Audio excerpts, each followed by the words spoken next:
fight them because I think what they did was really wrong, and I don't think it should have happened to women after me. On 6 tonight, we hear from a patient who says Legacy Emanuel Hospital ignored her report of being sexually abused by a nurse. And new documents show the hospital failed several times, several women after they complained. And now federal health authorities are threatening to withhold millions of dollars in funding. Chris Holmstrom spoke to a woman who says she was sexually abused by that nurse. Chris? Jeff and Kelly, she tells me she is still suffering from emotional trauma. She says she's more anxious, and now she wants to fight back against Legacy Emanuel by telling her story. Made me feel like a piece of meat. It all happened back in October of 2009. It was an emergency visit to Legacy Emanuel. This woman says that's when she was sexually abused by nurse Jeffrey McAllister. I called down there and I spoke with a woman, and I had told her that Jeffrey McAllister had touched me inappropriately, and she said she would look into it. And I waited for her call for about a week and never received a call back. So she called again, but still no response.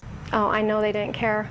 I know they didn't, because just the way she was to me on the phone, it just seemed so brief. Like she didn't ask me any real questions. I had to tell her everything. We spoke with her attorney, Mark McDougall. He represents the 7 women who claim to have been sexually abused by McAllister. He says the hospital failed to detect a pattern of McAllister's illegal behavior that went on for several years. You mentioned the first time you called, you talked to this woman. She said she would get back to you. You called back. You did not get a response. Why did you stop there? I felt like it was Legacy Emanuel, and I felt like since they probably didn't believe me anyways because I hadn't gotten a response back, that how do I fight them? And so I just gave up. We reached out to Legacy for an interview about these allegations. They declined to talk to us on camera, but released this statement about the nurse, Jeffrey McAllister. It says, quote, "With the benefit of 2020 hindsight, we truly wish we would have uncovered his conduct earlier. But at the time, we followed an investigation process that we believed was reasonable under the circumstances."